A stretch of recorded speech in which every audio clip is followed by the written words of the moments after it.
You're most welcome to Becker's Fort. I'm Johnson Tabo. I'm the tour guide here. So when you talk of this place, Patiko, we talk of how the place derived, and that was 1,200 years. That was when this place derived. And the first chief of the place was called Atiko. That's why the place is named Patiko. It means everything here belongs to him. So in 1850, when Arabs were here, they were in need of ivories and items from the Africans. But there was no money to mediate the trade, no any currency. So they brought in mirrors, earring necklaces, and beads to exchange the ivories from the Africans. So it was a barter trade. Language it was a silent language. No languages to mediate these two people. People were getting mirrors, beads from the Arabs in exchange of ivories. For 3 years, a normal trade. Now, when these ivory got scarce, that was the time they started looking for beautiful girls and the strong men, bringing them here and screening them, transporting them as slaves. So when you failed, you ugly, you weak, it means you have no market. Those when they have been executed. So they killed them from this point, and they don't bury people. They roll the body down there to the lions. Here was a jungle. There was a lot of wild animal grazing here. So for 19 years they were doing that until the white man Becker came. Becker was following the Nile from Egypt coming here, and he met Spig and Gran at Gondokoro, and they were discussing. So it sounds so bad to him because Spig already discovered the Nile. And that's why Becker went up to Bunyoro land. He was led by Mukama Bunyoro to interior of Lake Victoria. Despite of the natives or the local, Becker became the first white man to set that fall, Maxison Falls. And on his way back, Becker passed through this land and he met Arabs killing people, were transporting and were killing others. That was when Becker went and reported these people to the queen and was sent back again through Ismail of Egypt. And also that guy wanted to conquer Equatorial Province. So you know, when you talk of Equatorial Province, we talk of the Upper Nile and the Lower Nile. That's South Sudan and Northern Uganda. They were supposed to be part of Sudanese, the Dinkas, but you know, with parts of Africa arose, we became part of Uganda. That's why you hear Nile Republic. So Becker was supported with the Nubian soldiers to come and surprise this Arab here. In 1872, Becker managed to capture this place from the end of Arabs with batons. So he turned it to become a military base, a fort. That's why we remembered him, and that was when Becker was awarded gold medal and given the title Sir by the Queen, just for the work well done in Africa.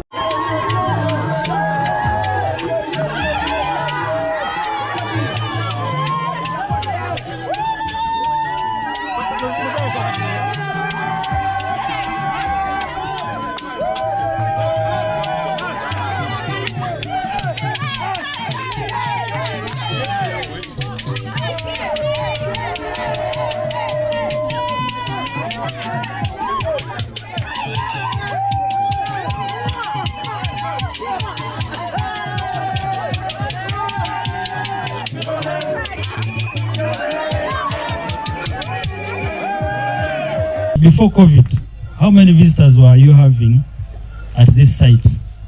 And he told me on average, mainly most of his visitors were Bazungu. And on average, you'd have around 100 a month. 100 Bazungu every month. Each one paying, I think, $5. Which is, 100 visitors a month is no business for you. Even if I were to give you revenue, it would be useless revenue. Now, when COVID came in, I don't know how many Bazungu he was getting. I think he was getting either no one or maybe 2. So basically business closed. Now, thank God we have reopened. Before COVID, the tourism sector was the biggest foreign exchange earner for this country, bringing in around $1.6 billion annually. I don't know how much of that Acholi region was getting, but I know, of course, Maxon was quite a number because it's the most visited park. But for us here on this other side, it was a bit difficult. So we're also affected by tourism. Now we are recovering. We are at around the last year, 2022, we brought in around $760 million.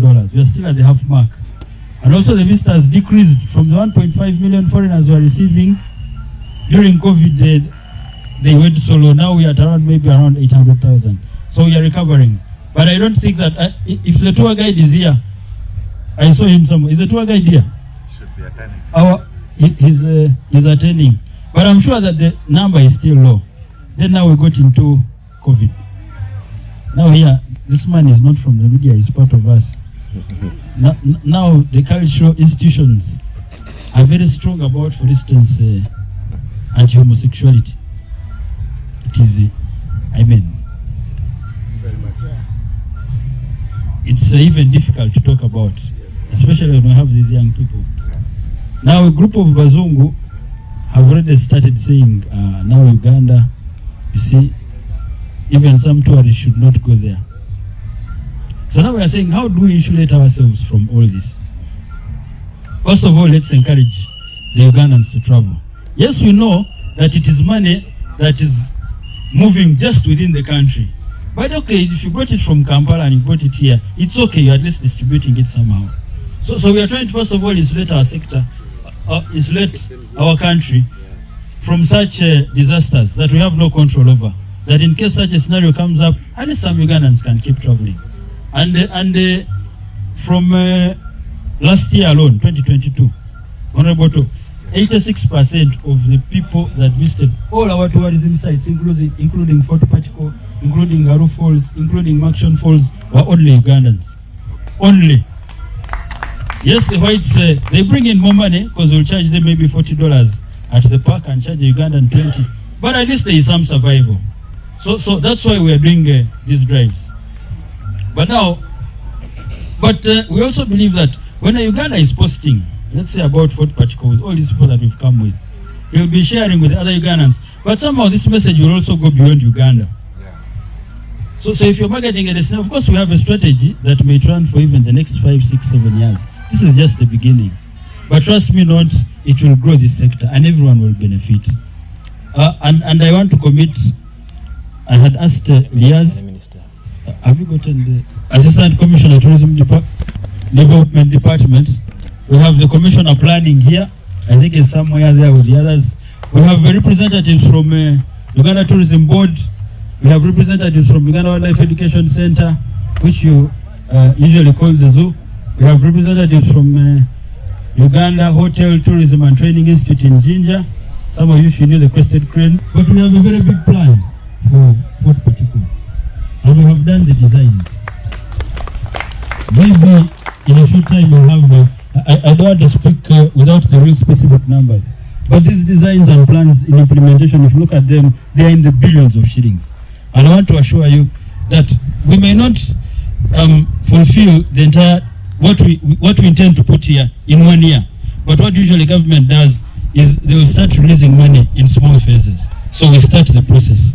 We start like what we're going to do with the source of the Nile, some small money to build a pier, and also a viewing deck and the rest. So some money will start coming in. And I want to thank government that this time around, under His Excellency Kaguta Museveni, there is now some commitment to support the tourism sector. Because I think of COVID, because before they used to think, you see, tourism is, but when the foreign exchange stopped coming in, everyone felt the pain. So now they are supporting the sector. So I want to assure you, Rot and your people, will unveil these designs to you. We'll show you what vision we have for this place, and even the projections we expect to make out of this place.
Thank you.